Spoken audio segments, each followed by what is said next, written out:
નમસ્કાર મિત્રો, છેલ્લે આપણે છઠ્ઠું ચેપ્ટર રેખાઓ અને ખૂણાઓ પૂર્ણ કર્યું. હવે આજના લેક્ચરથી આપણે નવું પ્રકરણ એટલે કે 9મા ધોરણનું ભૂમિતિનું તમારું બીજું પ્રકરણ નંબર 7 ત્રિકોણ શરૂ કરવા જઈ રહ્યા છીએ. પ્રકરણ શરૂ કરતા પહેલા મારે થોડીક અમુક બાબતોની ચર્ચા તમારી સાથે કરવી છે. ચર્ચાઓ કરી લઉં અમુક વસ્તુઓની, ત્યારબાદ તમારો લેક્ચર આજનો શરૂ થશે.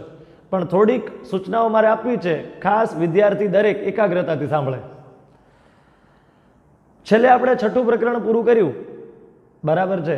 એમાં સૌથી પહેલા લગભગ 8 લેક્ચર તો થિયરીમાં ગયા, ત્યારબાદ મટીરિયલના 1 બાય 1 પ્રશ્નો પૂરા કર્યા.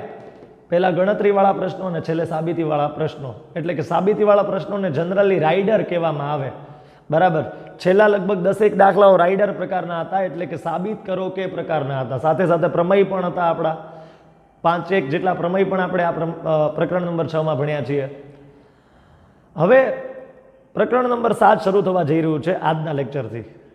એટલે એની ગંભીરતા કેટલી છે એ સમજાવવા માટે ખાસ અત્યારે 10 મિનિટનો એક્સ્ટ્રા વિડીયો બનાવીને હું પહેલા લેક્ચર સાથે અગાઉ જોઈન્ટ કરીને તમને મોકલું છું કે આની ગંભીરતા કેટલી છે. ઘણા બધા વિદ્યાર્થીઓ સાથે મારે છેલ્લા 2 મહિના દરમિયાન કાઉન્સેલિંગ કરતા હોઈએ ફોન ઉપર, ત્યારે વાત થયેલી છે, બરાબર છે. ત્યારે મેં ઘણાને કીધેલું છે કે બેટા હવે પછીના પ્રકરણથી થોડુંક વિશેષ એકાગ્રતા રાખવી પડશે. પણ ઘણીવાર ઘણા વિદ્યાર્થીઓ સાથે વાત ન થઈ શકી હોય, વાલી સાથે વાત થઈ હોય, એટલે હું ફરીથી આખી વાત તમારી સામે રિપીટ કરું છું કે પ્રકરણ નંબર 6 સુધી કોઈ વસ્તુ એવી કોઈ ખાસ ગંભીર નહોતી. સાબિતીવાળા દાખલા હતા, પણ છેલ્લા 8-10 દાખલા હતા, એનાથી વિશેષ નહીં, 5 જેટલા પ્રમેય.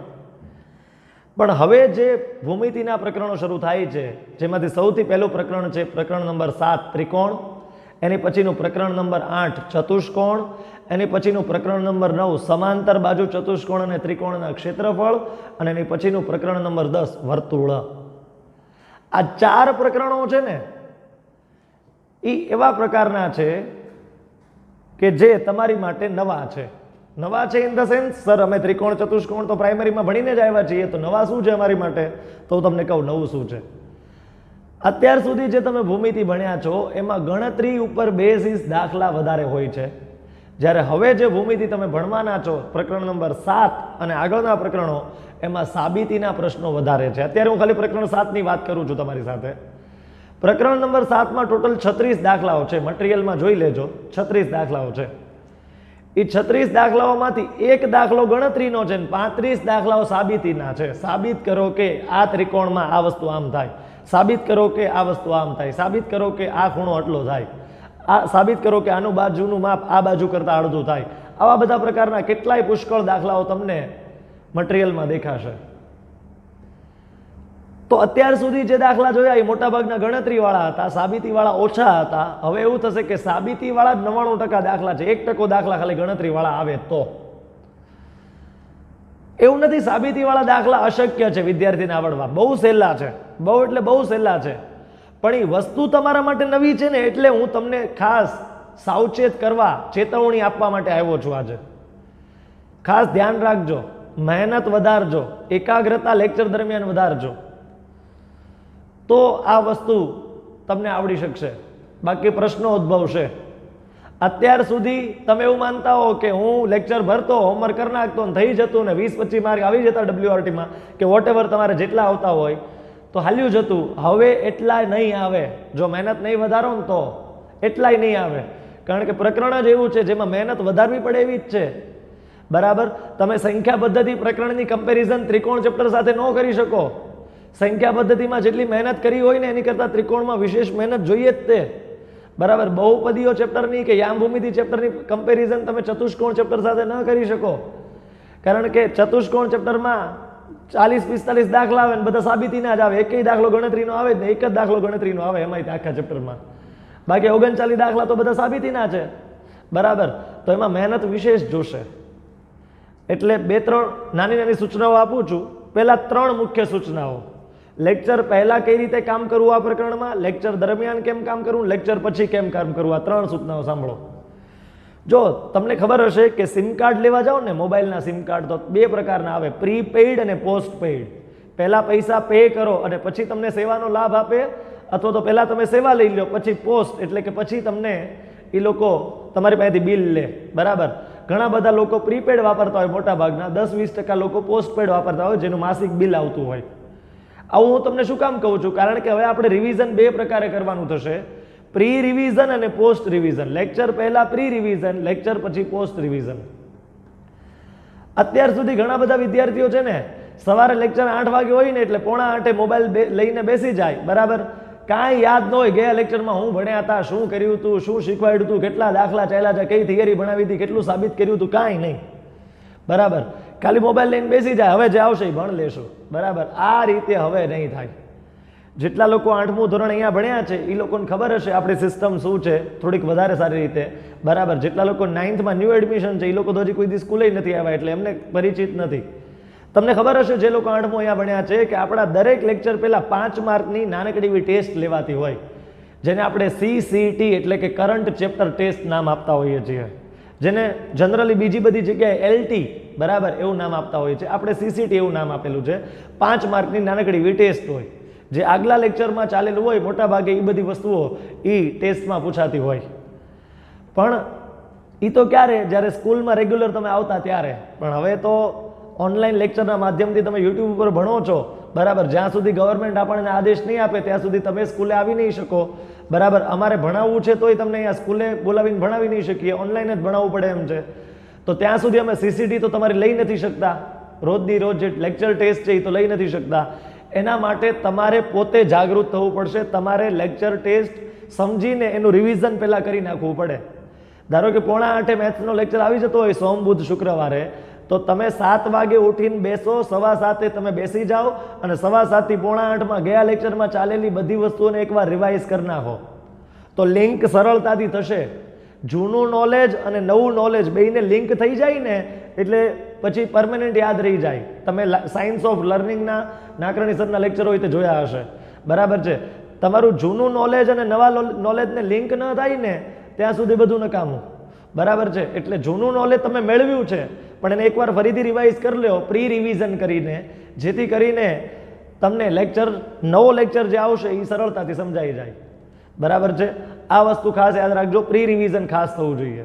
આ લેક્ચર પહેલાંની વાત કરી. લેક્ચર દરમિયાન ઘણા બધા વાલીઓ સાથે, જો 90% વિદ્યાર્થીઓ માટે કોઈ હું વસ્તુ નથી કહેતો, 10% વિદ્યાર્થીઓ એવા છે કે જેના વાલી સાથે એવી વાત થઈ મારે કાઉન્સેલિંગ દરમિયાન કે સર એક બેઠકે બેસતો નથી, બરાબર, વિડીયો પોઝ કરી નાખે છે ને બીજું કંઈક કામ કરવા વયો જાય છે, પછી આવીને બાકીનો વિડીયો જોવે છે. અરે યાર, આ પિક્ચર જોડો, તમે જોવા બેઠા છો, તમે ભણવા બેઠા છો. બરાબર. આ આપણી અત્યારે મર્યાદા છે કે તમે ઓનલાઈન તમારા મોબાઈલમાં બેસીને ભણો છો કે ટીવીમાં બેસીને ભણો છો કે લેપટોપમાં કે કોમ્પ્યુટરમાં કે ટેબ્લેટમાં બેસીને ભણો છો, એ આપણી મર્યાદા છે. બરાબર. બાકી લેક્ચરમાં બેઠા હોત તો એવું કોઈ દી કહે અહીંયા કોઈક વિદ્યાર્થી બેઠો ને એને કોઈ કહું કે તું જા તમ તારે બહાર આટો મારવા, ગમે ત્યારે મન પડે ત્યારે પાછો આવીને લેક્ચર ભણવા માંડ, જેવું ચાલે કોઈ દી? ન ચાલે. આ પિક્ચર જોવા માટે થોડા બેઠા છો તમે. બરાબર. કે વિડીયો વચ્ચેથી પોઝ કરી નાખો, 2 કામ પતાવવા વયા ગયા, પાછા આવી ગયા, વચ્ચે ગેમ રમવા બેસી ગયા, પાછા આવી ગયા લેક્ચરમાં. એવું નહીં ચાલે. ડબલ સ્પીડથી વિડીયો જોઈ લેતા હોય કે સ્પીડ વધારીને જલ્દી કામ પૂરું થાય. એટલે શું કામ? તમે કોને છેતરો છો? આનાથી તમને ગેરલાભ થશે, બીજા કોઈને ગેરલાભ નથી થવાનો. બરાબર. વિડીયો એકદમ પ્રોપર જોવાનો. બરાબર. એકાગ્રતા વિશેષ રાખવાની હવેના ચેપ્ટરોમાં, કારણ કે હવે જે શરૂ થયું છે એ ભૂમિતિનો પોર્શન થયો છે અને એના માટે થોડીક મહેનત વધારે જોઈએ. હું આ વિડીયોની શરૂઆતથી કહેતો આવ્યો છું તમને. ક્લિયર? તો એમાં જે છે એ તમારે ખાસ થોડીક વધારે મહેનત કરવી પડશે. ક્લિયર છે?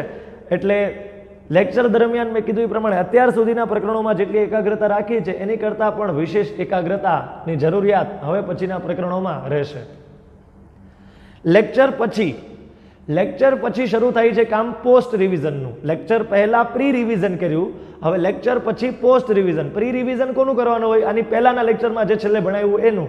અને પોસ્ટ રિવિઝન કોનું કરવાનું હોય? આજે જે લેક્ચર આપણે ભણ્યા એનું. ઘણા બધા વિદ્યાર્થીઓને પોસ્ટ રિવિઝન નામની વસ્તુ આવતી જ નથી, પ્રી રિવિઝન જેવી નથી આવતી. એ લોકો શું કરે? લેક્ચર પત્યું, ઉતારા મારે, સ્ક્રીનશોટમાંથી જોઈને દાખલા ગણે, સબમિટ કરાવે, કામ પૂરું, હાલો મમ્મી હવે હું રમવા જાઉં છું કે વોટેવર આ કામ કરવા જાઉં છું. એનાથી નહીં થાય. આ પ્રકરણ એને નહીં આવડે. પ્રકરણ ખૂબ સહેલું છે. ધ્યાન આપશો, એકાગ્રતા રાખશો તો સહેલું જ છે. 100%ની ખાતરી આપું છું. હું શીખવાડી દઈશ તમને, વિશ્વાસ રાખજો. પણ મેં કીધું એ પ્રમાણે કામ કરવું પડે. બરાબર. તમે એમ કહો સર મારે મહેનત નથી કરવી પણ મને આ ચેપ્ટર આવડવું જોઈએ, તો એ શક્ય નથી. બરાબર છે, એ શક્ય નથી. મહેનત તો કરવી જ પડે તો જ આવડે, બાકી તો શક્ય જ નથી. બરાબર છે. તો પોસ્ટ રિવિઝન સ્વરૂપે તમારે કેવી રીતે કામ કરવાનું હોય તો કે પહેલાં લેક્ચર પૂરો થઈ ગયો, હવે એ લેક્ચરની તમે જે નોટ્સ બનાવી છે એમાં પહેલાં તમે એકવાર શાંતિથી લખી નાખો. બરાબર છે. બને તો મોઢે લખો, શક્ય હોય તો પહેલી વખત જ તે મોઢે લખો. દાખલો સમજ્યા છો હજી હમણાં જ તે, તો એ હવે લખવામાં શું વાંધો હોય આપણને? લેક્ચર પૂરો થઈ ગયો છે, 3 દાખલા ખાલી ચલાવ્યા સરે, તો એ 3 દાખલા મોઢે તો લખતા આવડવા જ જોઈએ. માની લો કોઈ કારણસર નથી આવડતા અને લેક્ચર હોમવર્ક સબમિટ કરવાનું છે જલ્દીથી, એટલે તમે માની લો જોઈને લખવું પડ્યું, તમારી ઈચ્છા નથી પણ તમારે જોઈને એટલે લખવું પડ્યું કે મારે હોમવર્ક જલ્દી સબમિટ કરાવી દેવાનું છે, ટાઈમ થઈ ગયો છે. તો શું કરવું જોઈએ? તો બપોર પછી તમારે કોઈ લેક્ચર હોતા નથી અને મેથ્સના જે દિવસે લેક્ચર હોય એ દિવસે ટેસ્ટ નથી હોતી, તો ત્યારે તમે રિવિઝન કરો. પોસ્ટ રિવિઝન ત્યારે કરો જ્યારે તમે આખા દિવસનું તમારું કામ પૂરું થઈ જાય. એ દિવસે તો ટેસ્ટ નથી હોતી, જે દિવસે મેથ્સનો લેક્ચર હોય એ દિવસે તો WRT નથી હોતી, તો ત્યારે તમે તમારું પોસ્ટ રિવિઝનનું કામ કરી શકો છો. ઇન શોર્ટ, જે દિવસે જે વસ્તુ ભણાવેલી હોય ને તૈયાર થઈ જવી જોઈએ પોસ્ટ રિવિઝનમાં. આજે ભણાવેલી વસ્તુ આજે તૈયાર થવી જોઈએ, આજના ડાઉટ આજે જ પૂછવાના હોય. બરાબર. પછી તમે એમ કહો કે સર આ ચેપ્ટર પૂરું થઈ ગયું પણ ચેપ્ટરમાં 35 દાખલા તમે ભણાવ્યા, એમાંથી 15 દાખલા હજી મને ડાઉટમાં છે, તો હું શું કરું? તો હું કાંઈ તમને એનું કઈ રીતે સોલ્યુશન કરી દઈ શકું આ પરિસ્થિતિની અંદર? તમને જે ડાઉટ આવ્યો છે એ દિવસે તમારે પૂછવો પડશે ને કે આ સ્ટેપ કઈ રીતે આવ્યું, અહીંયા બાખુબા શરત કઈ રીતે લાગે, કેમ અહીંયા ખૂબાખું ન લાગે કે ખુખુબા શરત ન લાગે. બરાબર છે. તો આ બધી વસ્તુઓનું નોલેજ જે છે એ તમારું હોવું જોઈએ કે જે દિવસે તમારો લેક્ચર ચાલ્યો છે એના ડાઉટ એ જ દિવસે પૂછવાના.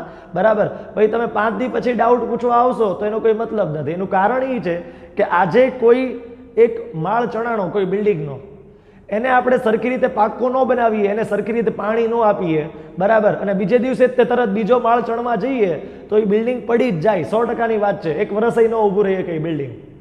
તો આજે જે લેક્ચર તમને ભણાવવામાં આવ્યો છે એ બેઝ છે આવતા લેક્ચરનો, એ તમે એમાં ડાઉટ રહી ગયા છે, એમાં ક્ષતિઓ રહી ગઈ છે અને હજી તમે નવું માળ ચડવાની વાત કરો છો, તો છેલ્લે આખા ત્રિકોણનું બિલ્ડિંગ પડવાનું જ છે. બરાબર. એટલે જે દિવસે જે વસ્તુ ભણાવી છે એનો ડાઉટ એ જ દિવસે સોલ્વ કરો. ડાઉટ સોલ્વ 2 પ્રકારે થાય.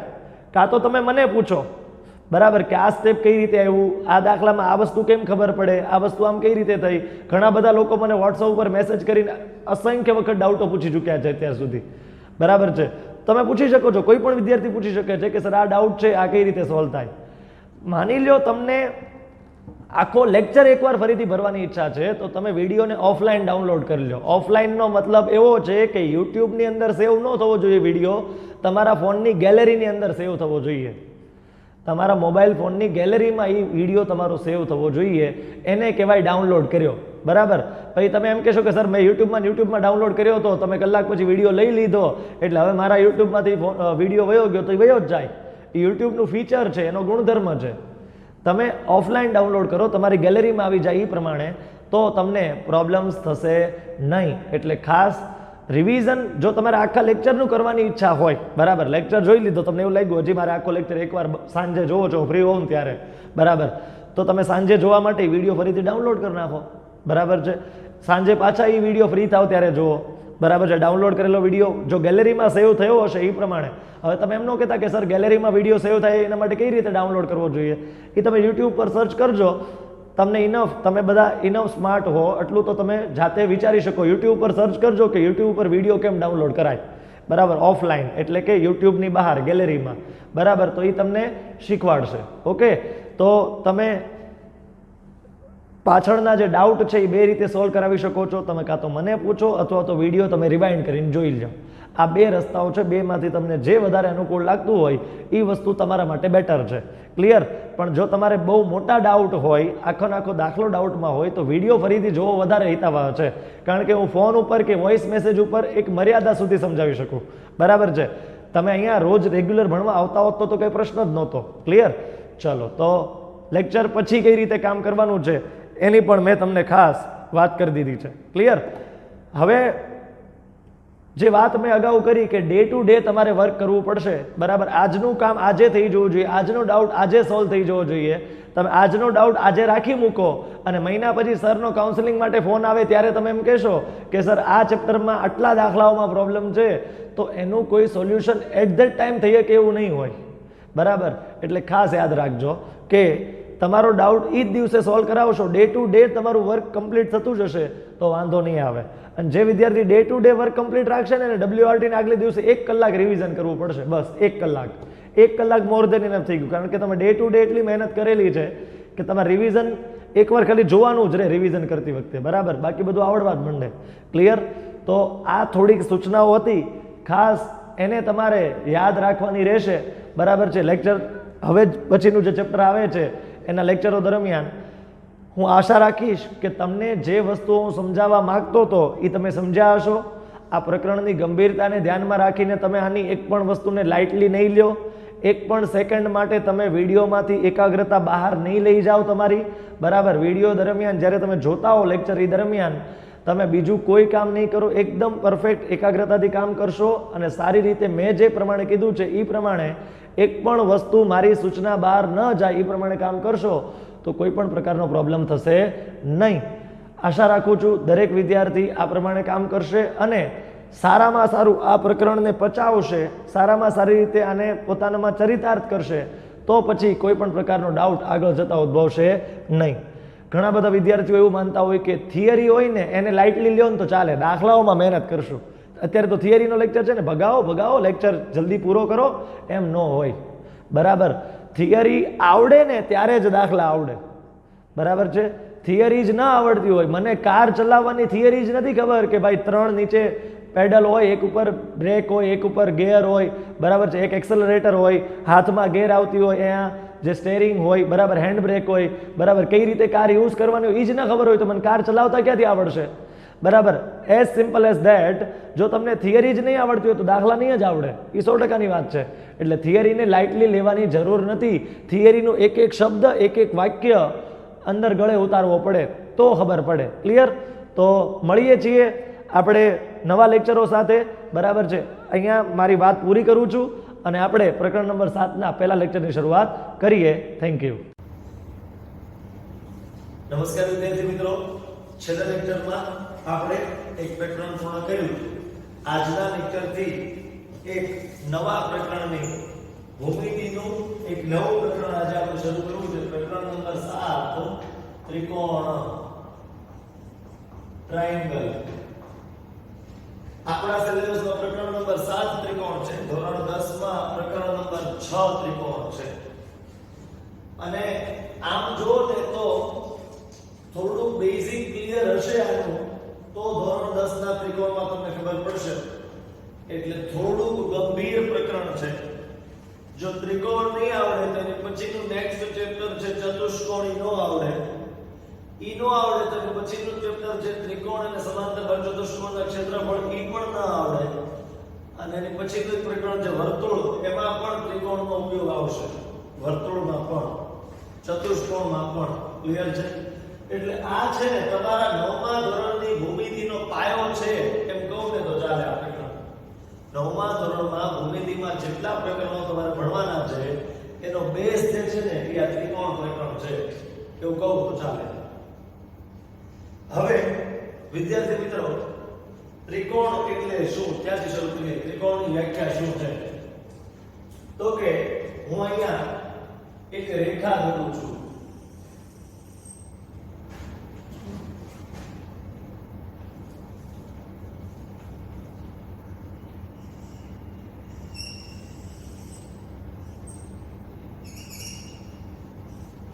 આ એક રેખા ફરીથી દોરું, એક રેખા દોરું છું મિત્રો.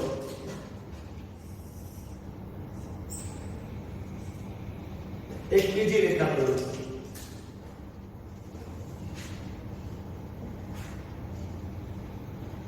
અને હજી એક ત્રીજી રેખા દોરું છું મિત્રો.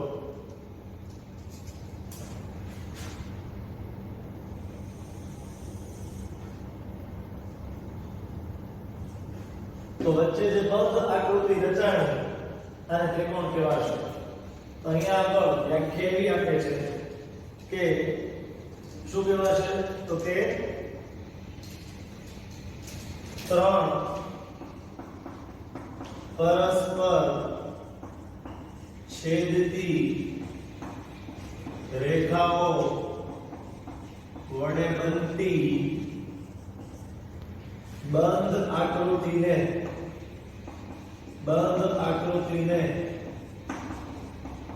ત્રિકોણ કહે છે. ત્રણ પરસ્પર છેદતી રેખાઓ વડે બનતી બંધ આકૃતિને ત્રણ પરસ્પર છેદતી એક ગ્રીન કલરની રેખા, એક રેડ કલરની રેખા અને એક બ્લુ કલરની રેખા, આવી ત્રણ રેખાઓ પરસ્પર છેદે છે એના દ્વારા જે વચ્ચે બંધ આકૃતિ રચાય છે ત્રિકોણ કહેવામાં આવશે. ત્રિકોણની તમે જૂના સિલેબસ પ્રમાણે વ્યાખ્યાયિત થોડી ધ્યાનમાં રાખો. ત્રણ સમરેખ બિંદુઓ લો અને ત્રણ અસમરેખ બિંદુઓ લો તો ત્રિકોણ કઈ પરિસ્થિતિમાં બનશે? આમાં ત્રિકોણ નહીં બને. આમાં જો તમે જોડશો સમરેખ બિંદુઓને તો ત્રિકોણ નહીં બને. પણ જો ત્રણ અસમરેખ બિંદુઓ લો, અસમરેખ બિંદુઓ કોને કહેવાય એ તમે જાણો છો. જો ત્રણેય બિંદુઓમાંથી પસાર થતી એક રેખા ન મળતી હોય તેને અસમરેખ બિંદુઓ કહેવાય, જે સમરેખ ન હોય એવા. બરાબર? તો ત્રણ અસમરેખ બિંદુઓ ને જોડવાથી જે આકૃતિ બને, ત્રણ અસમરેખ બિંદુઓને રેખાખંડ વડે જોડવાથી જે આકૃતિ બને એને શું કહેવાય તો કે ત્રિકોણ કહેવામાં આવે. ત્રણ અસમરેખ બિંદુઓના ને જોડવાથી બનતા રેખાખંડોના યોગગણને એટલે કે સમૂહને, બરાબર છે, તો એને શું કહીશું તો કે ત્રિકોણ કહીશું. પણ આટલી ખાલી ખબર હોવી જોઈએ કે ત્રિકોણની અંદર જે ત્રણ શિરોબિંદુઓ હોય ને, ધારો કે અહીંયા નામ આપણું A, અહીંયા નામ આપણું B, આ બિંદુ B છે, આ બિંદુ A છે, આ બિંદુ C છે. સોરી, નીચે લખું. ઓકે, તો આ બિંદુ A, આ બિંદુ B ને આ બિંદુ C. તો અહીંયા આગળ જે ત્રણ શિરોબિંદુઓ છે, ત્રિકોણની અંદર ત્રણ શિરોબિંદુઓ હોય. ત્રિકોણની અંદર કેટલા શિરોબિંદુઓ હોય મિત્રો? ત્રણ. અને એ ત્રણેય શિરોબિંદુઓ હંમેશા અસમરેખ બિંદુઓ હોય. કેવા હોય? અસમરેખ. એક જ લાઈનમાં ન હોય. જો એક લાઈનમાં હોય તો ત્રિકોણ બને જ નહીં. અસમરેખ બિંદુ હોય તો ત્રિકોણ બને, બાકી ન બને. ઓકે, તો ત્રણ પરસ્પર છેદતી રેખાઓ વડે બનતી બંધ આકૃતિને ત્રિકોણ કહે છે. આ પહેલો મુદ્દો તો લખી રાખ્યો. હવે અહીંથી આગળ બીજા મુદ્દાની વાત કરીએ મિત્રો, તો બીજો મુદ્દો કંઈક આવો છે કે ત્રિકોણ ABC માં ત્રણ બાજુઓ, કઈ કઈ ત્રણ બાજુઓ દેખાય છે તમને? તો કે રેખાખંડ AB, રેખાખંડ BC અને રેખાખંડ AC. બરાબર છે? રેખાખંડ AB, રેખાખંડ BC અને રેખાખંડ AC એવી ત્રણ બાજુઓ છે. ત્રિકોણ ABC ત્રણ બાજુઓ, રેખાખંડ AB, BC અને AC છે. ત્રિકોણ ABC ની અંદર ત્રણ ખૂણાઓ પણ છે. ખૂણો A, જો આ બે કિરણોની વચ્ચે આ ખૂણો A રચાય છે, આ બેની વચ્ચે ખૂણો B રચાય છે અને આ બેની વચ્ચે અહીંયા ખૂણો C રચાય છે.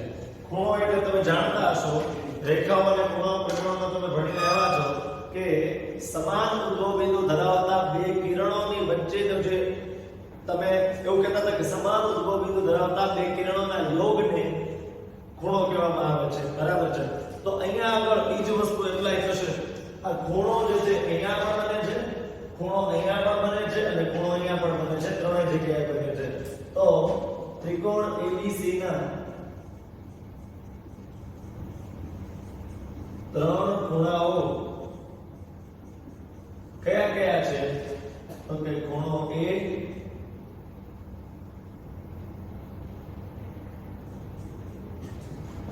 ખૂણો B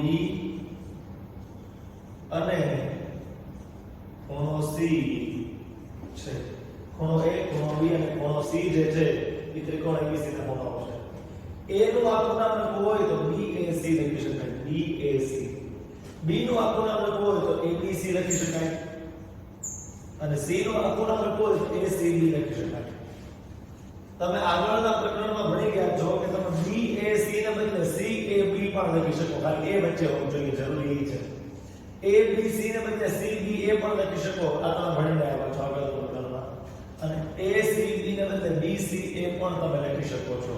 તો આટલી વસ્તુ મગજમાં રાખો કે ત્રિકોણને 3 ખૂણાઓ પણ હોય છે, એવી રીતે ત્રિકોણને 3 શિરોબિંદુઓ પણ હોય છે. તો અહીંયાથી જોઈએ ત્રિકોણ ABC ના 3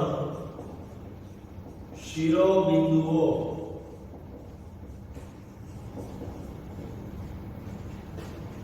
બિંદુ A, બિંદુ B અને બિંદુ C છે. A, B અને C જે છે એ ત્રણેયના શિરોબિંદુઓ પણ ગણવામાં આવશે. તો મિત્રો 1 by 1 આખા ત્રિકોણની વાત કરી, છેલ્લો મુદ્દો ચર્ચા કરી લઈએ કે ત્રિકોણ ABC ને સંકેતમાં કેમ દર્શાવાય. તો એના માટે મુદ્દો લખું છું કે ત્રિકોણ ABC ને સંકેતમાં કેમ દર્શાવાય. તો કે ત્રિકોણ ABC વડે દર્શાવાય છે. જો કે બહુ કોમન પોઈન્ટ છે, નો દર્શાવવું તોય ચાલે, એટલે અહીંયા નો લખે તો બ્લેક કલરનો પોઈન્ટ નો લખું તોય ચાલે, પણ તમને એકવાર અવસ્થા લખી દઉં છું કે ત્રિકોણ ABC ને સંકેતમાં આના વડે પણ દર્શાવાય. જો મેં એ દર્શાવ્યું છે અહીંયા આગળ મેં એ દર્શાવ્યું છે ત્રિકોણ ABC, ત્રિકોણ ABC, ત્રિકોણ ABC. બરાબર છે. આટલા 5 મુદ્દાઓની વાત કરી. સૌથી પહેલા આપણે શું કીધું તો કે વ્યાખ્યા લખી. ઓકે, પછી ત્રિકોણને 3 બાજુઓ હોય, 3 ખૂણાઓ હોય અને 3 શિરોબિંદુઓ હોય અને એને સંકેતમાં આવે તો દર્શાવાય. તો કોઈ વ્યક્તિ પૂછે કે ત્રિકોણના ખૂણા કેટલા હોય, તો 3 બાજુ કેટલી હોય, 3 શિરોબિંદુ કેટલા હોય, 3. તો એવી રીતે 3 બાજુઓ લખી નાખી, 3 ખૂણા લખી નાખ્યા, 3 શિરોબિંદુઓ પણ આપણે લખી નાખ્યા. અહીંયા આગળ આપણે ત્રિકોણની બેઝિક વાત પૂરી કરી. હવે અહીંથી આગળ વધીએ, નવા પ્રકારની એક થિયરીની શરૂઆત આપણે અહીંથી કરીએ. તો સાથે સાથે જોતા જઈએ નવી થિયરી.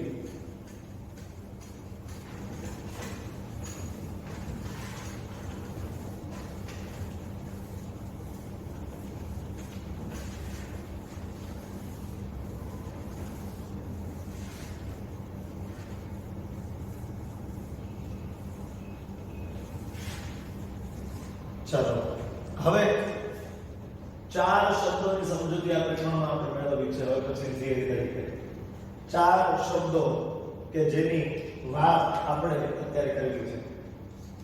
દાખલા તરીકે હું અહીંયા એક ત્રિકોણ બનાવું છું.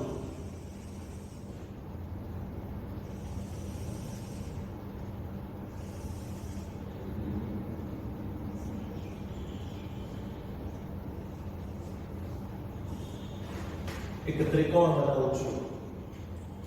ઓકે, હવે આ ત્રિકોણ જે છે એના સંદર્ભમાં આને ધ્યાનમાં રાખીને 4 શબ્દો સમજવા છે.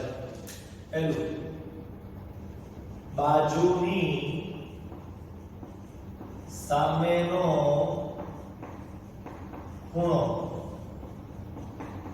આ પહેલો શબ્દ જે સમજવાનો છે આપણે. બીજો શબ્દ છે ખૂણાની સામેની બાજુ. ત્રીજો શબ્દ છે બે બાજુઓનો અંતર્ગત ખૂણો. અને છેલ્લી ધીરે અહીંયા લખું છું બે ખૂણાઓની અંતર્ગત બાજુ કોને કહેવાય. આ 4 શબ્દો ખૂબ મહત્વના છે આ પ્રકરણ માટે. આ 4 શબ્દો જે છે અત્યારે તમને બહુ સહેલા લાગશે, સમજાવીશ ને આનો અર્થ શોધાય, આનો અર્થ શોધાય, આનો અર્થ શોધાય, આનો અર્થ શોધાય. તો અત્યારે સમજાવીશ ને તો બહુ સહેલા લાગશે, પણ એને જો તમે પ્રોપરલી ધ્યાન નહીં આપો ને સહેલું સહેલું કરીને, તો આગળ જતા દાખલાઓમાં આ જ તમારી માટે મુશ્કેલીઓ ઊભી કરશે. બહુ મહત્વના 4 શબ્દો છે. જો શું કહું છું, બાજુની સામેનો ખૂણો કોને કહેવાય. ધારો કે કોઈ એક બાજુ લઉં AB, આ AB એક બાજુ લઉં તો એની સામેનો ખૂણો કયો છે, તો કે ખૂણો C. ધારો એક બાજુ લઉં BC, એની સામેનો ખૂણો કયો છે, તો કે ખૂણો A. ધારો એક બાજુ લઉં AC, એક બાજુ કે લઉં છું AC, તો એની સામેનો ખૂણો કયો છે કે ખૂણો B. તો ત્રિકોણની અંદર કોઈ પણ બાજુની સામે કયો ખૂણો છે એ ખબર પડી જાય આપણે બહુ આસાનીથી. એ લખું છું કે ત્રિકોણ ABC વાળા કોનો તો કે AB ની સામેનો ખૂણો ખાલી જગ્યા છે BC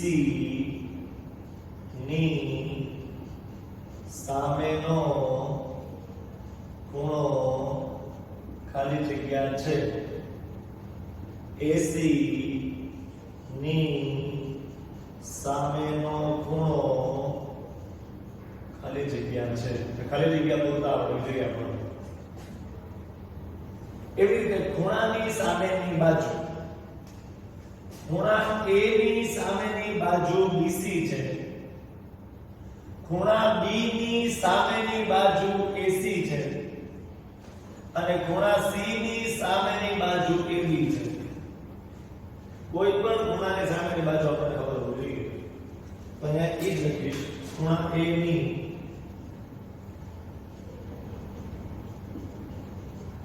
સામેની બાજુ ખાલી જગ્યા છે ખૂણા B ની સામેની બાજુ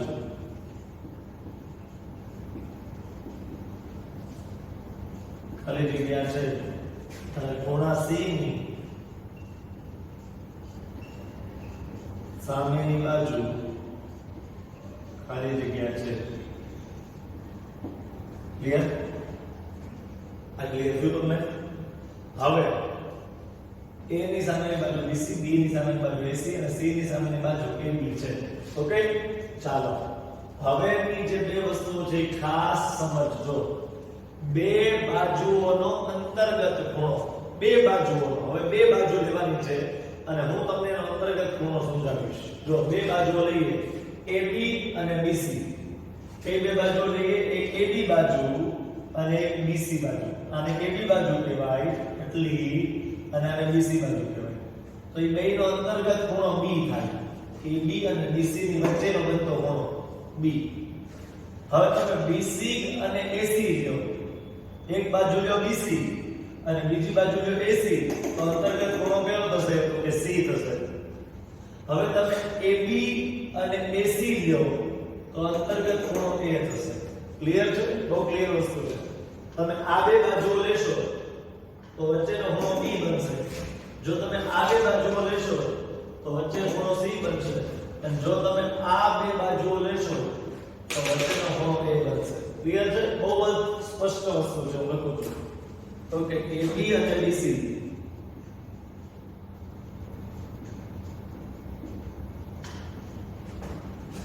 નો અંતર્ગત ખૂણો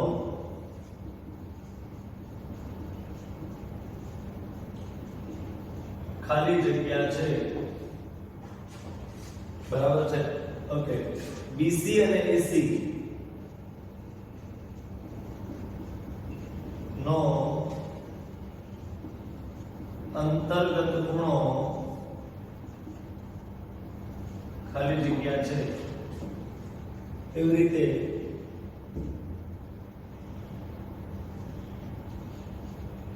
AC અને AB નો અંતર્ગત ખૂણો ખાલી જગ્યા છે.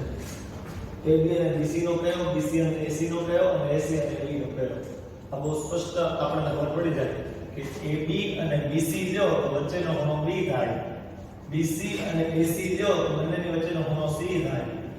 AB અને AC લ્યો તો વચ્ચેનો ખૂણો A એનો અંતર્ગત ખૂણો થાય. તો બે બાજુનો અંતર્ગત ખૂણો તમને દાખલામાં પૂછીશ, દાખલાની વચ્ચે. જો ઘણા એવું થતું હશે આવું સાહેબ શું કેમ ભણાવતા હશે અંતર્ગત ખૂણો, બે બાજુનો અંતર્ગત ખૂણો, અને જરૂરિયાત શું હશે? કારણ કે આગળ જતા હું કહીશ કે જો કોઈ એક ત્રિકોણની બે બાજુઓ અને તેનો અંતર્ગત ખૂણો એ બીજા ત્રિકોણની બે બાજુઓ અને તેના અંતર્ગત ખૂણા સાથે જો એકરૂપ થતો હોય તો આપેલા બે ત્રિકોણો એકરૂપ કહેવાય. હવે તમને ખબર તો પડવી જોઈએ કે બે બાજુઓનો અંતર્ગત ખૂણો થાય કોણ, કઈ રીતે? આ બે બાજુઓનો અંતર્ગત ખૂણો કયો થાય ને આ બે બાજુઓનો અંતર્ગત ખૂણો કયો થાય ને આ બે બાજુઓનો અંતર્ગત ખૂણો કયો થાય એ વસ્તુની ખબર તો આપને પડવી જોઈએ ને. એટલે એના માટે જરૂરી છે કે હું જે કહું છું એ વસ્તુને સમજવાની કોશિશ કરજો મિત્રો કે કોઈ પણ બે બાજુઓ આપેલી હોય અને તમને એનો અંતર્ગત ખૂણો પૂછેલો હોય તો તમને આવડવું જોઈએ કમ્પલસરી. બરાબર? નહીં આવડતું હોય તો દાખલામાં ખબર નહીં પડે, કારણ કે મેં થોડું ઘણું તમને કદાચ સમજાવવું હોય કે ખબર નહીં, પણ મેં તમને ઉદાહરણ આપવાની કોશિશ કરી કે જો બે બાજુનો અંતર્ગત ખૂણો ખબર નહીં પડતી હોય તો આગળ જતા દાખલામાં મુશ્કેલી પડશે. કારણ કે તમને હું કહું કે AB અને AC નો અંતર્ગત ખૂણો કયો તો તમને એ કે આવડવું જોઈએ. ફોર એક્ઝામ્પલ હું તમને આવો પ્રશ્ન પૂછું કે ત્રિકોણ બનાવીએ શ્રી દાનમંત્રી વિદ્યાપીઠ. ઓકે, ચાલો SGM નામનો મેં ત્રિકોણ બનાવો SGM. ઓકે, હવે હું તમને એમ કહું કે SG અને SM નો અંતર્ગત ખૂણો કયો થાય તો તમને બોલતા આવડવું જોઈએ S. SG અને GM નો અંતર્ગત ખૂણો કયો થાય તો G. આ વિચાર કરતા આવડવું જોશે કમ્પલસરી. તો આગળ વધીએ અહીંથી. બરાબર? ઓકે, અહીંયા આગળ આવી જાઓ. બે ખૂણાઓની અંતર્ગત બાજુ શોધતા શીખવી છે. બે ખૂણા. ધારો કે તમે પહેલો ખૂણો A લ્યો છો અને બીજો ખૂણો B લ્યો છો. એક ખૂણો A લીધો ને એક ખૂણો B લીધો. બરાબર? ખૂણો A અને ખૂણો B. તો A અને B ની અંતર્ગત બાજુ થાય AB. ખૂણા A અને ખૂણા B ની અંતર્ગત બાજુ થાય AB. હવે માની લો તમે B ની સાથે C લ્યો છો તો ખૂણા B અને ખૂણા C ની અંતર્ગત બાજુ BC થાય. એ રીતે તમે ધારો કે A અને C લ્યો, A ની સાથે C લ્યો તો ખૂણા A અને ખૂણા C ની અંતર્ગત બાજુ AC થાય. તો તમને બે ખૂણાની અંતર્ગત બાજુ શોધતા પણ આવડવી જરૂરી છે. તો લખું છું પહેલા કે ખૂણા A અને ખૂણા B ની અંતર્ગત બાજુ કઈ છે? ખાલી જગ્યા છે. ઓકે, A અને B અને C. ખૂણા B અને ખૂણા C ની અંતર્ગત બાજુ ખાલી જગ્યા છે. ક્લિયર? અને ખૂણા A અને ખૂણા C ની અંતર્ગત બાજુ ખાલી જગ્યા છે. ક્લિયર? A અને B ની અંતર્ગત બાજુ, B અને C ની, અને A અને C ની અંતર્ગત બાજુ આપણને પૂછેલી છે. તો એ તો આપણે શોધી લીધી છે. હવે 1 by 1 બધી ખાલી જગ્યાઓ બનાવી છે, બધામાં ખાલી જગ્યા બોલતા જઈએ. ફરીથી એકવાર રિવિઝન થઈ જાય બાને. બરાબર? ચાલો, AB ની સામેનો ખૂણો કયો છે વિદ્યાર્થી મિત્રો? AB ની સામેનો ખૂણો વિચારો. શું જવાબ આપશો? AB ની સામેનો ખૂણો C છે. જો ખૂણો C નું 3 અક્ષરમાં નામ લખવું હોય તો ACB અથવા તો BCA ગમે તે લખી શકાય છે, 3 અક્ષરમાં લખવું હોય તો. ઓકે, ચાલો. BC ની સામેનો ખૂણો કયો? BC ની સામેનો ખૂણો કયો વિચારો. ચાલો, BC ની સામે વયા જાઓ તો કયો ખૂણો આવે? તો કે ખૂણો A આવે. કયો આવે મિત્રો? ખૂણો A આવે. ક્લિયર? AC ની સામેનો ખૂણો કયો થાય? AC ની સામેનો ખૂણો. AC ની સામેનો ખૂણો કયો થાય? વિચારો તો. ખૂણો B થાય. બહુ સ્પષ્ટ છે, બહુ સહેલું છે. ક્લિયર થાય છે? બહુ જ બેઝિક વસ્તુઓથી મેં ચેપ્ટર શરૂ કર્યું છે. મેં આગળ રીતે ચર્ચા કરી છે તમારી સાથે કે ભાઈ આપણે એવી રીતે ચેપ્ટર શરૂ કરવું છે કે તમને આગળના ધોરણનું કદાચ નોલેજ ઓછું હોય કે કદાચ ન હોય ને તોય તમને પ્રશ્ન ન થાય. આ બહુ બેઝિક લેવલની વસ્તુ છે. મોટાભાગના વિદ્યાર્થીઓને કદાચ ખબર જ હશે, પણ છતાંય આપણે એકવાર ભણી લઈએ છીએ. ઓકે, ખૂણા A ની સામેની બાજુ કઈ છે? A ની સામે કઈ બાજુ આવેલી છે? જો તો A ની સામે વયા જાઓ. આ A એની સામે વયા જાઓ તો કઈ થાય? BC થાય. તો ખૂણા A ની સામેની બાજુ રેખાખંડ BC છે. અત્યારે ખાલી BC લખું છું. બરાબર? ચલો, B ની સામેની બાજુ કઈ થાય? B ની સામેની બાજુ તો કે AC થાય. અને C ની સામેની બાજુ કઈ થાય? કે AB થાય. ક્લિયર? એ વસ્તુ ક્લિયર છે. આ બધા જવાબો લખતા તમને આવડવા જોઈએ મોઢે. પછીનો પ્રશ્ન, બે બાજુનો અંતર્ગત ખૂણો શોધતા આપણને આવડવો જોઈએ. ઓકે, ચાલો. AB અને BC નો અંતર્ગત ખૂણો કયો? આ AB અને આ BCE તો એનો અંતર્ગત ખૂણો એ બેની વચ્ચેનો ખૂણો કયો થાય તો ખૂણો B થાય. ક્લિયર? બરાબર છે. હવે BC અને AC નો અંતર્ગત ખૂણો ખાલી જગ્યા છે BC અને AC નો. તો જો BC અને AC એનો અંતર્ગત ખૂણો કયો છે તો કે ખૂણો C છે. ખૂણો C છે. બરાબર છે. ઓકે, AB અને AC અને AB એનો અંતર્ગત ખૂણો એ બેની વચ્ચેનો ખૂણો A થાય. ઓકે, આ AB અને BC વચ્ચે B, BC અને AC વચ્ચે C. ક્લિયર છે? ચાલો આટલું ક્લિયર છે. AB BC B, BC AC C, AB AC A. Okay, A અને B ની અંતર્ગત બાજુ ખૂણા A અને ખૂણા B ની અંતર્ગત બાજુ AB થાય. કઈ થાય? AB થાય. ખૂણા B અને ખૂણા C ની અંતર્ગત બાજુ આ ખૂણો B, આ ખૂણો C, તો એની અંતર્ગત બાજુ BC થાય. બહુ ઈઝી વસ્તુ છે આ. એ રડાઈ ગયું છે. ફરીથી દોરું છું.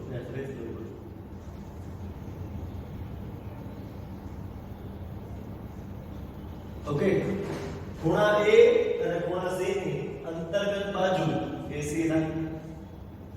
ક્લિયર? તો અહીંયા આગળ મિત્રો બહુ સ્પષ્ટતાથી તમને ખબર હોવી જોઈએ દરેક વસ્તુની. બાજુની સામેનો ખૂણો કેમ મળે, ખૂણાની સામેની બાજુ કેમ મળે, બે બાજુનો અંતર્ગત ખૂણો કેમ મળે, બે ખૂણાની અંતર્ગત બાજુ કેમ મળે. હવે જો તમારું ઓબ્ઝર્વેશન પાવર થોડું પાવરફુલ હોય તો બહુ સ્પષ્ટ છે કે સામે પૂછ્યું હોય ને સામે, તો જે આપ્યું હોય ને સિવાય વિચારો ABC માંથી ઘટે છે કોણ તો કે C, ABC માંથી ઘટે છે કોણ તો કે A, ABC માંથી ઘટે છે કોણ તો કે B ઘટે છે. તો સામે જવાબ ઈ જાય. જો A માંથી ABC માંથી A જાય તો ઘટે કોણ તો કે BC, B વયો જાય તો વધે કોણ AC, અને C વયો જાય તો વધે કોણ AB. તો ઇન શોર્ટ આ વસ્તુ બહુ ક્લિયર છે કે સામેનો ખૂણો કે સામેની બાજુ શોધવી હોય તો જે ઘટતું હોય એટલે A આવી ગયો તો ઘટે છે BC, C આવી ગયો તો ઘટે છે AB, BC આવી ગયો તો ઘટે છે A. ક્લિયર? સામેની બાજુ કે સામેનો ખૂણો શોધવો હોય તો અંતર્ગત ખૂણો શોધવો હોય તો બંનેમાં જે કોમન હોય AB અને BC માં કોમન B છે, BC અને AC માં કોમન C છે, AC અને AB માં કોમન A છે. આના આધારે કહી શકો. અહીંયા આગળ જુઓ તો કે આયા બેને કમ્બાઈન કરવાના, A અને B ને કમ્બાઈન કરીને AB, B અને C ને BC, A અને C ને AC. બરાબર? તો આ વસ્તુ પણ તમારા ઓબ્ઝર્વેશનમાં હોવી જોઈએ. તો ચાર વસ્તુ બન્યા 1 2 3 અને ઉપર છે ચોથી વસ્તુ ઈ બહુ અગત્યની. હવે હું તમને એક પ્રશ્ન પૂછું છું કે ત્રિકોણ MGB, હું પોતાનું નામ લખું છું, ત્રિકોણ MGB માં ખૂણા M ની સામેની બાજુ કઈ? ખૂણા M ની સામેની બાજુ જરૂર પડે તો ત્રિકોણ દોરીને વિચારો. જો મોઢે આવે તો વધારે સારું કહેવાય. M ની સામેની બાજુ થશે GB અથવા તો BG, ગમે એ કયો તો તે GB થશે. કઈ થશે? GB. ઓકે, ખૂણા M અને ખૂણા G ની અંતર્ગત બાજુ કઈ? તો ત્રિકોણ દોરો ને તો ઘણા બધા આઈડિયા આવશે. ચાલો દોરીને રાખું છું. તો ખૂણો M એટલે આ ખૂણો અને ખૂણો G એટલે આ ખૂણો, એ બેની અંતર્ગત બાજુ કઈ થાય તો MG થાય. કઈ થાય? MG બોલો કે GM બોલો બધે એક જ થાય. MG બોલો કે GM બોલો બધે એક જ થાય. આગળ ક્લિયર? તો તમને એમ પૂછું કે MG અને GB, MG અને GB નો અંતર્ગત ખૂણો કયો થાય? અંતર્ગત ખૂણો કયો થાય બેનો? આને કહેવાય MG, આને કહેવાય GB, અને બે ની વચ્ચેનો અંતર્ગત ખૂણો G છે. કયો ખૂણો છે? ખૂણો G. G નું આખું નામ લખવું હોય તો MGB અથવા તો BGM. ક્લિયર? ગમે લઈ શકાય. ઇન શોર્ટ તમને જ્યારે ત્રિકોણ દાખલામાં આવ્યો હશે ને ત્યારે ABC નામ નહીં હોય, કાંઈ પણ વિચિત્ર નામ હશે આની જેવું, ત્યારે તમને ઓળખતા આવડવું જોઈએ. જ્યારે તમને આનો ઉપયોગ દાખલાઓમાં આવશે ત્યારે તમારે ABC ત્રિકોણ આપે એવું જરૂરી નથી. ABC સિવાયના નામ પણ આપી શકે છે. તો ત્યારે તમને ખબર પડવી જોઈએ કે બે બાજુનો અંતર્ગત ખૂણો કેમ શોધાય અને બે ખૂણાઓની અંતર્ગત બાજુ કેમ શોધાય એ ખબર પડવી જોઈએ. અને હું કહું છું એ પ્રમાણે તમને એવું લાગતું હોય કે આની શું અગત્યતા છે, તો આની પુષ્કળ અગત્યતા છે.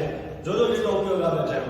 બરાબર ચારે થિયરમ આખા ચેપ્ટરમાં કેટલી બધી વખત તમારે બે બાજુનો અંતર્ગત ખૂણો પણ વિચારવાનો આવશે દાખલામાં અને બે ખૂણાઓની અંતર્ગત બાજુ પણ વિચારવાની આવશે ઘણી બધી વખત ક્લિયર આનો ઝડપથી તમે બીજી થિયરીનો સ્ક્રીનશોટ લઈ લો પછી આપણે અહીંથી આગળ વધીએ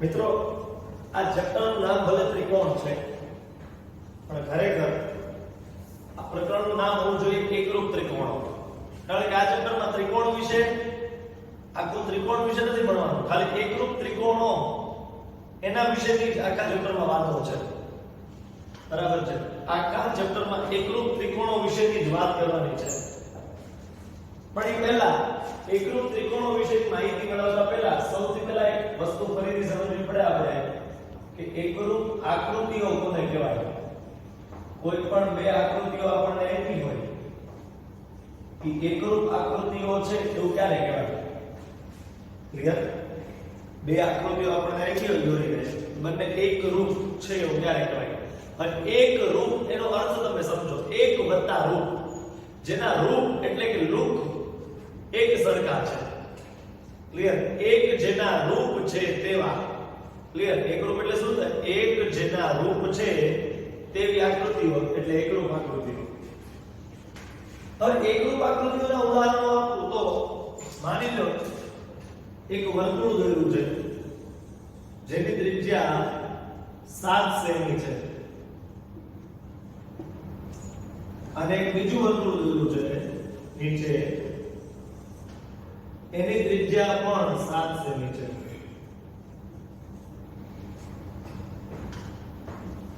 અત્યારે મારા આકૃતિમાં નાના મોટા દેખાશે તમને પણ તમારી પાસે પરિકર હશે જો તમે સરખી સાઈઝના વર્તુળ દોરજો જ્યારે દોરવા બેસો ત્યારે હોમવર્કમાં તો આ બેને છે ને એકરૂપ આકૃતિઓ કહેવાય એકરૂપ આકૃતિની વ્યાખ્યા શું છે સમાન કદ એટલે અંગ્રેજીમાં કહેવાય સાઈઝ અને સમાન આકાર આકારને અંગ્રેજીમાં કહેવાય શેપ ધરાવતી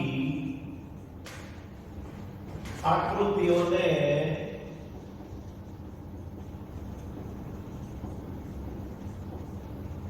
એક રૂપ આકૃતિઓ કહે છે આને જે છે મિત્રો એકરૂપ આકૃતિઓ કહેવામાં આવે ધ્યાન આપતા રહેજો શું કહે છે બંનેનું કદ પણ સમાન હોવું જોઈએ સાઈઝ નાની મોટી જરીકી ન હોવી જોઈએ એક્ઝેક્ટ સરખી સાઈઝ હોવી જોઈએ અને નાની સાઈઝ હોય ને નાની મોટી સાઈઝ હોય ન ચાલે સાઈઝ કેવી હોવી જોઈએ બેની સમાન સાથે સાથે આકાર પણ સમાન હોવો જોઈએ આનો જેવો આકાર હોય એવો જ આકાર હોવો જોઈએ જો આ બે એકરૂપ કહેવાય કે ન કહેવાય આનો આકાર કેવો છે તો કે વર્તુળ આનો આકાર એટલે કેવો છે વર્તુળ તો બંનેના આકાર સમાન છે તો તમે કહેશો હા સમાન આકાર છે હવે ખાલી એક વસ્તુ ચેક કરી લો બેની સાઈઝ સરખી છે કદ સરખા છે તો કે આની પણ ત્રિજ્યા 7 સેમી છે આની પણ ત્રિજ્યા 7 સેમી છે એટલે સાઈઝ બેની સરખી જ છે નાની મોટી નથી બંનેના આકાર પણ સરખા છે વર્તુળાકાર આ રીતે વર્તુળ આ રીતે વર્તુળ બંનેના આકાર પણ સરખા છે વર્તુળાકાર અને બંનેના શેપ સરખા છે સાથે સાથે બંનેની સાઈઝ પણ સરખી છે શેપ તો બંનેના વર્તુળ છે જ ને સાઈઝ એ ત્યાંની 7 સેમી ત્રિજ્યા નાની તે ત્રિજ્યા 7 સેમી સાઈઝ એ સરખી છે એ નાના મોટા વર્તુળ નથી એક જ સાઈઝના છે સરખી સાઈઝના છે તો આવા પ્રકારની આકૃતિઓને એકરૂપ આકૃતિઓ કહેવામાં આવે છે એક જેના રૂપ છે તેવી આકૃતિઓ એટલે એકરૂપ આકૃતિઓ કહેવામાં આવે ત્યાંથી જો આપણે આગળ વધીને ચર્ચા કરીએ તો ઉદાહરણ આપવું હોય તો ઉદાહરણ તરીકે એનું ઉદાહરણ આપું છું સમાન ત્રિજ્યા ધરાવતા બે વર્તુળ સમાન ત્રિજ્યા ધરાવતા બે વર્તુળ હોય એને એકરૂપ આકૃતિઓમાં સમાવેશ કરી શકાય કેમ કારણ કે આ પણ એક વર્તુળ છે, આ પણ એક વર્તુળ છે. આની ત્રિજ્યા એટલે આપણે લઈએ છીએ 10 સેમી અને આની ત્રિજ્યા એટલે આપણે લઈએ છીએ 10 સેમી. ત્રિજ્યા એટલે ખબર પડે ને, વર્તુળના કેન્દ્રથી વર્તુળ પરના બિંદુ વચ્ચેનું અંતર જે છે એની ત્રિજ્યા કહેવામાં આવે આટલું, અને એનો ડબલ કરો તો વ્યાસ થઈ જાય. અહીંથી આટલું લો ને તો વ્યાસ થાય, અડધું કરો તો ત્રિજ્યા થાય. બરાબર? ઓકે. સમાન ત્રિજ્યા ધરાવતા બે વર્તુળો જે છે હંમેશા એકરૂપ આકૃતિઓમાં સમાવેશ થાય. એ ભલે સમાન 7-7 સેમીના હોય કે સમાન 10-10 સેમીના હોય, એ એકરૂપ આકૃતિ તો ગણાય. આ એકરૂપ આકૃતિઓ કહેવાય ને, આ એકરૂપ કહેવાય. તમે એમ કહેશો સાહેબ તમારી આકૃતિઓ એકરૂપ લાગતી નથી હો, નાની મોટી લાગે છે. ભલે લાગતી હો ભાઈ, તમારે પરિકરનો ઉપયોગ કરીને બંને સરખી સાઈઝની બનાવવાની. ક્લિયર? મારી પાસે અહીં આટલી ફેસિલિટી એવી નથી એટલે હું અહીંયા એમ દોરું છું. ક્લિયર? ઓકે. તો આ બે જે છે એ એકરૂપ આકૃતિઓ કહી શકાય, એમાં કોઈ ડાઉટ નથી. બરાબર છે? એના પછી હજી એકરૂપ આકૃતિઓનું બીજું ઉદાહરણ મારે આપવું હોય તો હજી એક ઉદાહરણ આપીશ. ઉદાહરણ નંબર 2, બીજું ઉદાહરણ કે સરખી લંબાઈ ધરાવતા બે ચોરસ. સરખી લંબાઈ ધરાવતા બે ચોરસ. જો એક ચોરસ લઉં છું કે જેની લંબાઈ અને પહોળાઈ 5-5 સેમી છે. હાલો 5 નહીં, આપણે એક અલગ બોર્ડ રાખીએ. 8-8 સેમી છે. લંબાઈ 8 સેમી અને પહોળાઈ પણ 8 સેમી. આ પણ 8 સેમી હોય અને આ પણ 8 સેમી હોય. ક્લિયર? બધી બાજુઓ જે છે 8-8 સેમીની છે. ક્લિયર? ચારેયમાં દર્શાવવાનું તો બેમાં દર્શાવો તો ચાલશે. ચાલો એવું રાખી દે. ઓકે? બાકી ચારેયમાં દર્શાવો તો ખોટું નથી. લંબાઈ પહોળાઈ 8-8 સેમી. બધી બાજુઓ પણ સરખી હોય ને, બધા ખૂણા પણ 90 ના હોય તો જ ચોરસ હોય. બધી બાજુઓ સરખી હોય ને, બધા ખૂણા 90 ના હોય. ક્લિયર? ઓકે. એક બીજું ચોરસ દોરું બાજુમાં.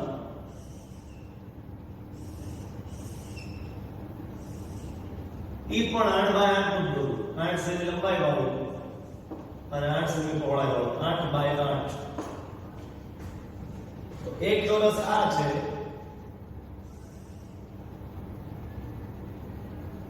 એક ચોરસ આ છે અને બીજું ચોરસ આ છે. તો તમે મને વિચારીને કહો આ બે એકરૂપ આકૃતિઓ કહેવાય કે ન કહેવાય? આકૃતિ વ્યાખ્યા ઉપરથી બહુ સ્પષ્ટ રીતે તમે સમજી શકો છો. શું આ બે એકરૂપ આકૃતિઓ કહેવાય કે ન કહેવાય? કહેવાય. કેમ? કારણ કે બંનેનો આકાર તો સરખો છે. આઈ ચોરસ બંનેનો આકાર સરખો જ કહેવાય. એટલે ચોરસ આકાર જ કહેવાય. આની સાઈઝ છે 8x8, આની સાઈઝ છે 8x8, તો સાઈઝ એ સરખી કહેવાય. શેપ એ સરખો છે, ચોરસ સાઈઝ એ સરખી છે 8x8. તો આ બંનેને એકરૂપ આકૃતિઓ કહેવામાં કઈ વાંધો નથી. વ્યવહારમાં ઘણી બધી જગ્યાઓ આપણને એકરૂપ વસ્તુઓ જોતા હોઈએ. ધારો કે આ બે મારા હાથના પંજા છે એકરૂપ છે, બંનેની સાઈઝ એ સરખી છે અને બંનેના શેપ એ સરખા છે. જો આની સાઈઝ સરખી જ છે, જોઈ લો, ચેક કરજો. અને શેપ એ સરખા છે. જેવો શેપ આનો છે ને એવો જ શેપ આનો છે. જોઈ લો, એક્ઝેક્ટ સરખા શેપ છે બે. ક્લિયર? તો આવા પ્રકારની જે વસ્તુઓ છે, એક જ વ્યક્તિના બંને હાથના પંજા જે છે એકરૂપ આકૃતિનું ઉદાહરણ કહી શકાય. ક્લિયર છે? માની લો એક જ વર્ષમાં છપાયેલા રૂપિયાના સિક્કા લેવો અથવા તો 2 રૂપિયાના સિક્કા લેવો. બરાબર? આ 2 રૂપિયાનો સિક્કો અને આ 2 રૂપિયાનો સિક્કો એક જ વર્ષમાં છપાયેલા હોય તો બે જુડવા લાગે, એક્ઝેક્ટ સરખા લાગે. એકરૂપ એટલે one type of Judwaa, exact સરખા. બરાબર? કોઈ ડિફરન્સ જ નહીં. 1% નો ડિફરન્સ નહીં. તમે કહી જ ન હતો. ઘણી વખત બે ભાઈઓ કે બે બહેનો જોડવા હોય ને તો આપણે કહી શકીએ કે આ ઓલો છે ને આ ઓલો છે. બરાબર? બેના નામ અલગ અલગ. ઘણા બધા દિવસ સુધી તમે એના સંપર્કમાં આવો તો હું કહી શકું કે આ ભાઈ ઓલો ભાઈ છે, આ ભાઈ ઓલો ભાઈ છે. ભલે જોડવા દેખાતા હોય તોય તે. પણ એકરૂપ વસ્તુમાં તમે કહી જ ન હતો. એક્ઝેક્ટ સરખો, જરી કઈ ડિફરન્સ ન હોય. બરાબર? જોડવા ભાઈઓમાં હજી થોડો ઘણો લુકમાં કેવો કઈ ફરક હોય, પણ એકરૂપ આકૃતિઓમાં તો કઈ ફરક જ ન હોય. ક્લિયર? બે સિક્કા ભેગા કર્યા હોય, એક સિક્કો A ગઈ એક B ગઈ, બેને હલાવી નાખે તો હવે તમે કઈ ન હતો, હલાવ્યા પછી કયો A હતો કયો B હતો, સિવાય કે તમે એક નિશાની કરી રાખી હોય પહેલેથી. તો ક્લિયર? તો એકરૂપ આકૃતિઓ એટલે એક્ઝેક્ટ સરખી, સાઈઝ એ સરખી, શેપ એ સરખા. તો એક જ વર્ષની અંદર છપાયેલા બે રૂપિયાના સિક્કા અથવા તો બે રૂપિયાના સિક્કા અથવા તો 5 રૂપિયાના સિક્કા બંને કાં તો રૂપિયાના લેવાના, કાં તો બંને સિક્કા 2 રૂપિયાના લેવાના, કાં તો બંને સિક્કા 5 રૂપિયાના લેવાના. તો આવા પ્રકારના જે સિક્કા છે એક જ વર્ષમાં છપાયેલા રૂપિયાના સિક્કા ઈ પણ એકરૂપ આકૃતિઓના ઉદાહરણમાં આવે. તો માની લો કે કોઈ એક જ બેંકના બે એટીએમ કાર્ડ લઈ લો. એક જ બેંકના બે એટીએમ કાર્ડ. ક્લિયર? તમે જોઈ લો. તો આ એટીએમ કાર્ડની જેટલી સાઈઝ હશે એટલી ત્યાંની સાઈઝ હશે. આનો જેવો શેપ હશે એવો જ શેપ આ એટીએમ કાર્ડનો હશે. એક જ બેંકના બે એટીએમ કાર્ડ લો તો એ તે એકરૂપ આકૃતિના ઉદાહરણમાં આવે. તો વ્યવહારની અંદર આપણે એનો મુદ્દો લખીશું કે વ્યવહારમાં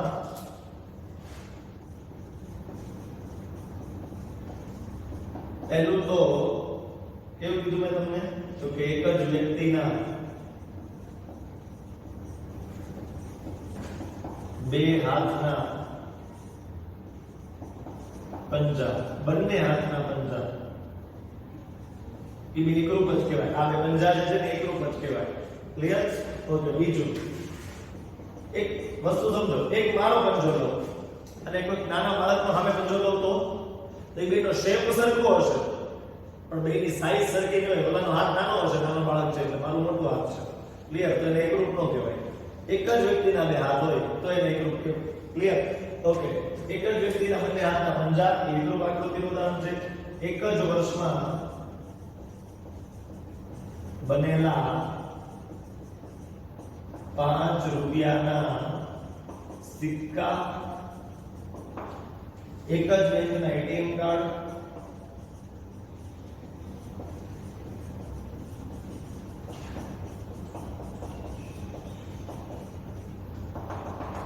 વગેરે જે છે ઈ વગેરે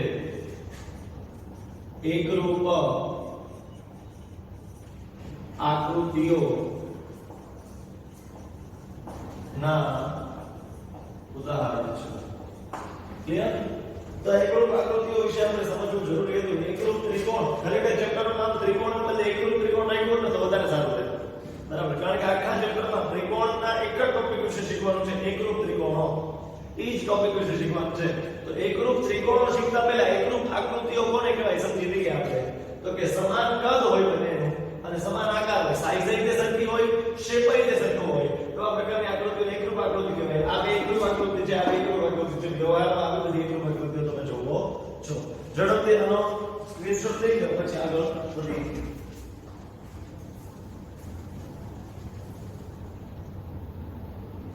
મિત્રો, લેક્ચરમાં પહેલા ત્રિકોણ વિશેની માહિતી મેળવી, પછી 4 નાના નાના પદને સમજ્યા, બાજુની સામેનો ખૂણો, ખૂણાની સામેની બાજુ, એ સિવાય બે બાજુનો અંતર્ગત ખૂણો, બે ખૂણાની અંતર્ગત બાજુ અને એકરૂપ આકૃતિઓ કોને કહેવાય એની ચર્ચા આપણે કરી. હવે નવો ટોપિક છે બે ત્રિકોણો વચ્ચેની સંગતતા. બે ત્રિકોણો વચ્ચેની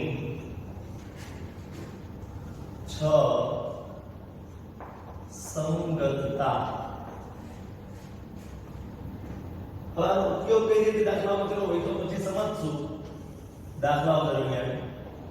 પણ અત્યારે હું અહીંયાથી જેટલું કહું એટલું સમજતા જજો સાથે સાથે. જો એક વસ્તુ સમજજો, થિયરી કોઈ પણ ચેપ્ટરની હોય એવું નહીં પૂછાય કે ટુકડો લખો બાજુની સામેનો ખૂણો, ટુકડો લખો બે બાજુનો અંતર્ગત ખૂણો, એવું કઈ નહીં પૂછાય. ખાલી એને દાખલામાં એપ્લાય કરતા તમને આવડે એટલે થિયરી ભણાવવામાં આવે છે. થિયરી કઈ મેથ્સમાં 2 માર્કના કે 3 માર્કના 4 માર્કના પ્રશ્નમાં ન પૂછાય કોઈ દિવસ મોટા ભાગે. આ એવું પૂછે કે કદાચ કે આનું વિધાન લખો, એકાદું વિધાન કે 1 માર્કમાં પૂછે કે બાકી 2 3 4 માર્કમાં થિયરી જનરલી હોય નહીં કોઈ દિવસ મેથ્સમાં.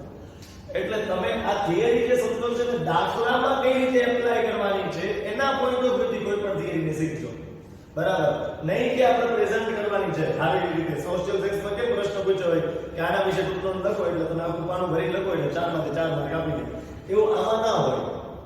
આ થિયરી ગોખવાની દ્રષ્ટિએ કે યાદ રાખવાની દ્રષ્ટિએ નથી ભણવાની. આ થિયરી ભણવાની છે તમારે કે ભાઈ કોઈ પણ પ્રશ્ન આને રિલેટેડ દાખલામાં આપણી સામે આવે તો આપણે એનો જવાબ આપી શકીએ.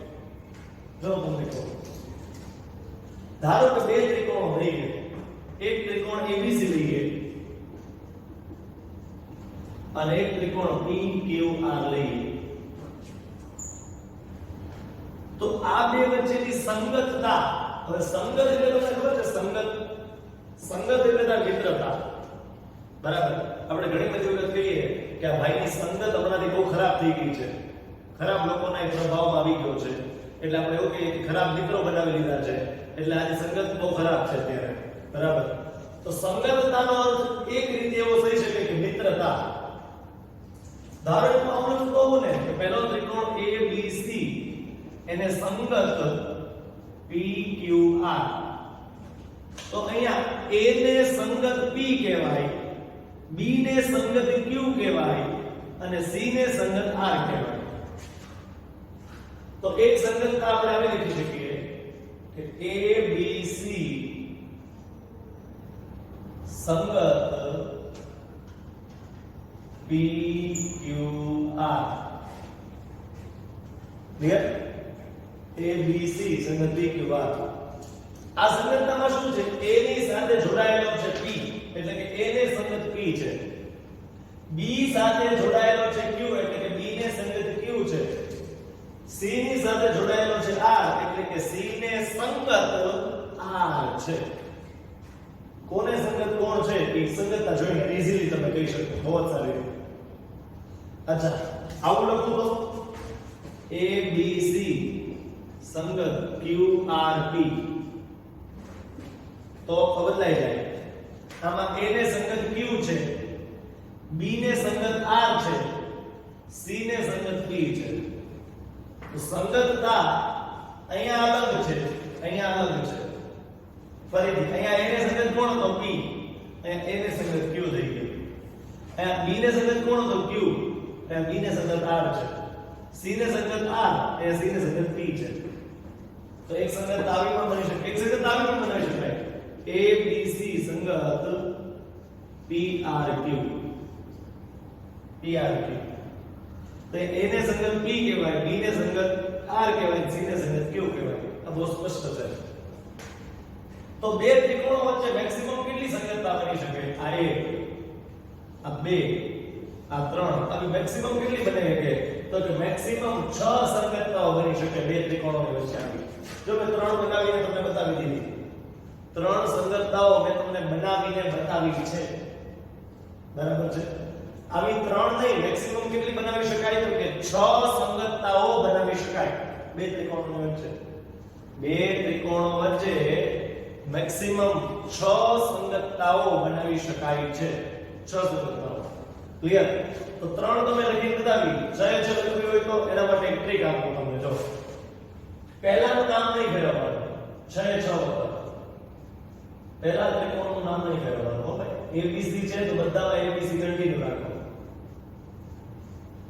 સંગત પાછળ લખવાનો જવાબ આવે છે, એક રહી ગયું લાગે, પાછળ ત્યાં હજી લખો ABC એને સંગત. હવે પહેલા બે P થી શરૂ થશે, બીજા બે Q થી શરૂ થશે અને છેલ્લા બે R થી શરૂ થશે. પહેલા બે P, પછી બે Q, પછી બે R. હવે P આવી ગયું, એકવાર QR અને એકવાર RQ. Q આવી ગયું તો PR બાકી રહે અને RP બાકી રહે.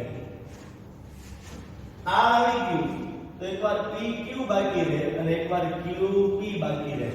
જો દાખલામાં આનો ઉપયોગ કઈ રીતે કરશું ને એ અત્યારે નથી જોવાનું. અત્યારે હું કહું ને એ મારા શબ્દો ઉપર ધ્યાન આપો, એને મગજમાં ઘુસાડવાની કોશિશ કરો. ખાલી આટલું કામ અત્યારે ખાલી કરો, બરાબર. દાખલાની અંદર આનો ઉપયોગ કઈ રીતે કરશું પછી કહીશું, જ્યારે દાખલા આવશે ત્યારે. અત્યારે ખાલી હું જે કહું છું ને એને જો મગજમાં બેસાડતા જશો તો વાંધો નહીં આવે. તો ABC ને સંગત PQR પણ હોય, ABC ને સંગત QRP પણ હોય, ABC ને સંગત PRQ પણ હોય, કંઈ પણ હોઈ શકે છે. ક્લિયર? તો આવી 6 શક્યતાઓ છે. કોક ને પૂછવામાં આવે કે આ 6 સિવાયની કોઈ 7મી શક્યતા તમે બનાવી શકો ખરા? તમારામાં કોઈમાં એવું સામર્થ્ય હોય, તો દેશી ભાષામાં કહું તો કોઈની તેવડ હોય તો સાતની સંગતતા બનાવી બતાવો. લ્યો આ 6 સિવાય જો કોઈ બનાવી શકે તો, જો કોઈ બનાવી શકે તો આ 6 સિવાય કોઈ સાતની સંગતતા બનાવો. તો ઘણા બધા છે ને આવું વિચારે જો કે સર અત્યાર સુધી તમે આની હળી કરતા હતા, ખાલી આની હળી કરતા હતા, હવે આને નાની બેની હળી કરો તો બીજી 6 સંગતતા બની શકે. કોઈ જ ન બને, કોઈ જ ન બને. બનાવી બતાવો. તો વિદ્યાર્થી આમ કે બીસી માં કઈ આડો લખો, હા આવું લખો તો આવશે, અને પીક્યુ આ જગ્યાએ કઈ આડો લખો. ઓકે, તો ઘણા કે બધી તો ખરી 7ની સંગતતા 6 અને 7ની સંગતતા. તો આ સંગતતા 7ની નથી, આમાંથી જ એકાદી સંગતતા રિપીટ થઈ છે. હું તમને કહું જો અહીંયા b સાથે કોણ છે? p. તો b સાથે p હોય એવું ક્યાં છે? b સાથે p, b સાથે p, એક અહીંયા છે b સાથે p, અને b સાથે p અહીંયા છે. જો જોઈ લો, b સાથે p અહીંયા છે. જો અહીંયા વચ્ચે p છે, અહીંયા વચ્ચે p છે, એટલે b સાથે p કહેવાય સંગત. b ને સંગત p કહેવાય. અચ્છા, અહીંયા b ને સંગત p છે. ક્લિયર છે? અહીંયા a ને સંગત કોણ છે? તો કે r છે. હવે આમાંથી જો કઈ જગ્યાએ a ને સંગત r છે? અહીંયા a આગળ છે પણ પહેલો r નથી, એટલે r ની આપણો જવાબ r છે. જો a ને સંગત r છે, b ને સંગત p છે, a ને સંગત r છે, c ને સંગત q છે. આપણા પ્રશ્નમાં c ને સંગત q, તો c ને સંગત q. તો જો તો b ને સંગત p, b ને સંગત p, a ને સંગત r, પેલો a તો અહીંયા પેલો r, c ને સંગત q, છેલ્લો c તો અહીંયા છેલ્લો q. તો અહીંયા આપણો મિત્રો આ બ્લુ કલરની સંગતતા અને આ ટિક માર્ક કરેલી સંગતતા બંને એક જ કહેવાય કે અલગ અલગ નો કહેવાય? કહીને બે એક જ કહેવાય. કારણ કે આમાં જે b ને સંગત p છે, આમાં જે b ને સંગત p છે, આમાં જે a ને સંગત r છે, અહીં જે a ને સંગત r છે, અહીં જે c ને સંગત q છે, અહીં જે c ને સંગત q છે. તો ખોટી જીદ ન કરતા તમે સાતમી સંગતતા બનાવશો તોય તે આમાંથી જ એકાદી સંગતતા આવશે. જો મેં અત્યારે સાતમી સંગતતા પરાણે બનાવવાની કોશિશ કરી પણ એમાંથી જ એક સંગતતા આવીને ઊભી રહી. સેમ ટુ સેમ છે આ અને આ બે સેમ જ છે. ક્લિયર? એટલે સમજો બે ત્રિકોણો વચ્ચે વધુમાં વધુ કેટલી સંગતતાઓ શક્ય છે મિત્રો? 6. બે ત્રિકોણો વચ્ચે મેક્સિમમ કેટલી સંગતતાઓ શક્ય છે? 6. જો ઇન કેસ તમે સાતમી પરાણે બનાવવા જશો તો એ સાતમી એકાદી રિપીટ જ થતી હશે. ઓલી 6 જે બનાવી ને એમાંથી જ એકાદી આવતી હશે. ક્લિયર છે? તો આટલી વસ્તુ ધ્યાનમાં રાખો કે પહેલા ત્રિકોણનું નામ એ જ રીતે રાખો. બીજા ત્રિકોણમાં પહેલા p થી 2 શરૂ કરો, પછી 2 q થી, પછી 2 r થી. p થી શરૂ કરો તો પાછળ qr અને rq બે શક્યતાઓ છે. q થી શરૂ કરો તો pr અને rq બે લાગી શકે, pq અને qq બે લાગી શકે. તો 6 સંગતતાઓ તમને બનાવતા આવડવી જોઈએ. ક્લિયર?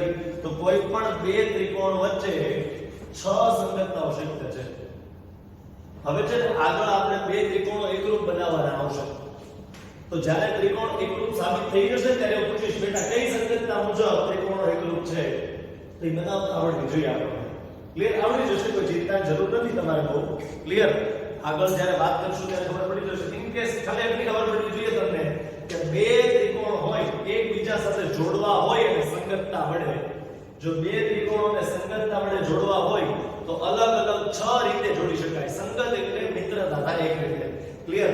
તો 6 રીતે એ લોકોને ભાગ કરી દીધી કે ABCDQR, ABCDRQ, ABCQPR, ABCQRP, ABCRPQ, ABCRQP.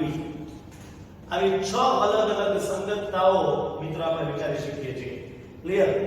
આટલી ખબર પડવી જોઈએ. એ લખતા આવડું. ધારો કે હું તમને કહું કે XYZ ત્રિકોણ અને એની સાથે MNO ત્રિકોણ અને 6 સંગતતા લખીને બતાવો. તો અહીંયા XYZ XYZ XYZ XYZ 6 માં લખી નાખો.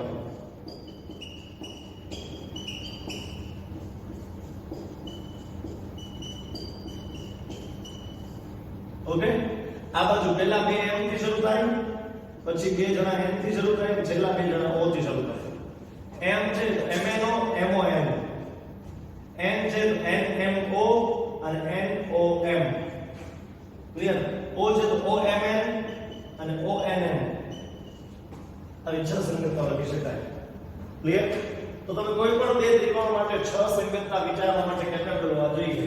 હજી જો કોઈ વિદ્યાર્થી જીદ હોય ને કે સર આ 6 સંગતના સિવાય હું જે 7મી બનાવી શકું, જો બની શકતી હોય તો મને મેસેજ કરજો કે જો સાહેબ બનાવી, હું તમારી ભૂલ ગોતી દઈશ. તમને કોઈ દી નહીં બને, કોઈ દિવસ નહીં બને.